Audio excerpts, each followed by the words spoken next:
Chers amis en Christ, eh bien, bonjour.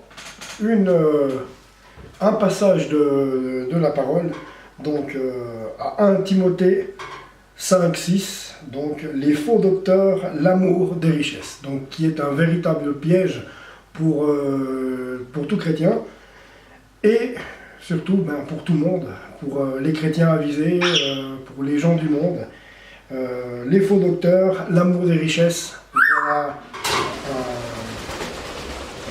Ça c'était le perroquet, créature du Seigneur aussi, s'il en faut, donc voilà.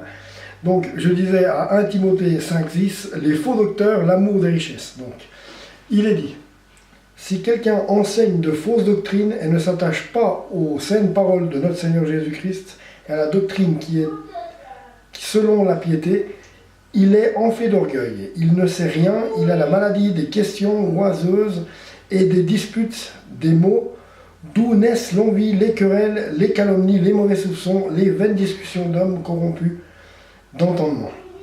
Privés de la vérité et croyant que la piété est une source de gain. Donc, c'est vrai que quand nous ne sommes pas en Christ, la chose qui est, et je m'en souviens encore bien, puisqu'il n'y a pas encore si longtemps que ça, on écoute tout ce qui est faux, on aime tout ce qui est surréaliste, on est dans la convoitise, on est dans le vouloir réussir, on est dans le paraître, on est dans la convoitise d'argent, de réussite, de statut social, tout ça en croyant que ça va nous édifier, en croyant que ça va faire de nous quelqu'un d'extraordinaire, alors que la seule chose qui peut rendre une personne extraordinaire, c'est sa foi, et non pas, justement, comme il est dit dans 1 Timothée 5,6, les faux docteurs, donc les faux docteurs qui enseignent le faux, et l'amour des richesses. Je continue. Alors à Timothée 5,6, verset 6, oui, à 6 on est. C'est en effet une grande source de gain que la piété avec le contentement, car nous n'avons rien apporté dans le monde et il est évident que nous n'en pouvons rien en emporter. Ça c'est clair qu'on n'a jamais vu un camion de déménagement suivre un corbillard, hein, entre nous soit dit. Mais bon, mais ceux qui veulent s'enrichir tombent dans la tentation, dans le piège et beaucoup de désirs insensés et pernicieux qui plongent les hommes dans la ruine et la perdition. Car l'amour de l'argent est une racine de tous les maux. Et quelques-uns, en étant possédés, se sont également loin de la foi. Elles sont jetés eux-mêmes dans bien de tourments. Recommandation à Timothée. Pour toi, homme de Dieu, fuis ces choses et recherche la justice, la piété, la foi, l'amour, la patience, la douceur, combat le bon combat de la foi, saisis la vie éternelle à laquelle tu as été appelé et pour laquelle tu as fait une belle confession en présence d'un grand nombre de témoins. Je te recommande devant Dieu qui donne la vie à toute chose et devant Jésus-Christ qui fit une belle confession devant Ponce Pilate, de garder le commandement et de vivre sans tâche, dur, sans reproche jusqu'à l'apparition de notre Seigneur Jésus-Christ, que manifestera en son temps le bienheureux et le souverain, le roi des rois et le Seigneur des seigneurs, qui possède l'immortalité, qui habite une lumière inaccessible que nul homme n'a vue ni ne peut voir, à qui appartient l'honneur et la puissance éternelle. Amen.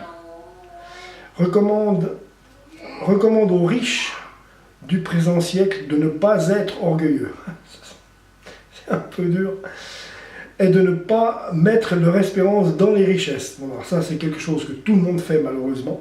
C'est que, écoutez bien, recommande-leur de faire du bien, recommande-leur de faire du bien, d'être riche en bonnes œuvres, d'avoir de la libéralité, de la générosité, et de s'amasser ainsi pour l'avenir un trésor placé sur un fondement solide afin de saisir la vie véritable. Donc, si on reprend, tout homme fait de chair et de sang, hein, normalement constitué. La première, la chair l'attire à avoir la convoitise, l'attire à avoir la richesse, l'attire à avoir les possessions. Donc écoutez ça dans 1 Timothée 6, non, c'est faux. 2 Timothée 1, pardon, 2 Timothée 1. 1 Timothée 6, 2 Timothée 1. Voilà, pour être plus précis. Donc, recommande aux riches du présent siècle de ne pas être orgueilleux et de ne pas mettre leur espérance dans les richesses incertaines, mais de la mettre en Dieu. Voilà. Là, tout est dit, on ne peut pas dire mieux. Recommande aux riches du présent siècle de ne pas être orgueilleux et de ne pas mettre leur espérance dans les richesses incertaines, mais de la mettre en Dieu, qui nous donne avec abondance toutes choses pour que nous nous en réjouissions. Alors, ensuite, recommande-leur de faire du bien, d'être riche en bonnes œuvres, bien qu'on n'a pas le salut par les œuvres, mais par la foi, hein, petite piqûre de rappel. D'avoir de la libéralité et de la générosité et de s'amasser ainsi pour l'avenir un trésor placé sur un fondement solide afin de saisir la vie véritable.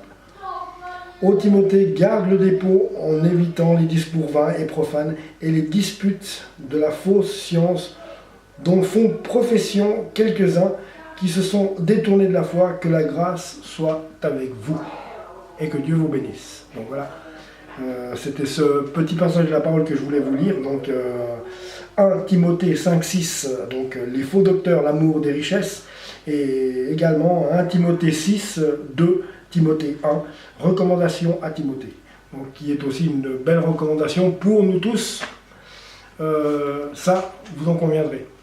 Donc mes chers amis en Christ, eh bien, je vous salue, abonnez-vous à la chaîne, ça me permettra de pouvoir vous transmettre d'autres vidéos comme celle-ci. Nous parlerons encore de la parole et bien d'autres vidéos pour justement parler de la Sainte Bible, la parole, la seule chose qu'il y a de vrai en ce monde, le chemin, la vérité, la vie, pas plus. Donc voilà, à tout bientôt mes amis, au revoir.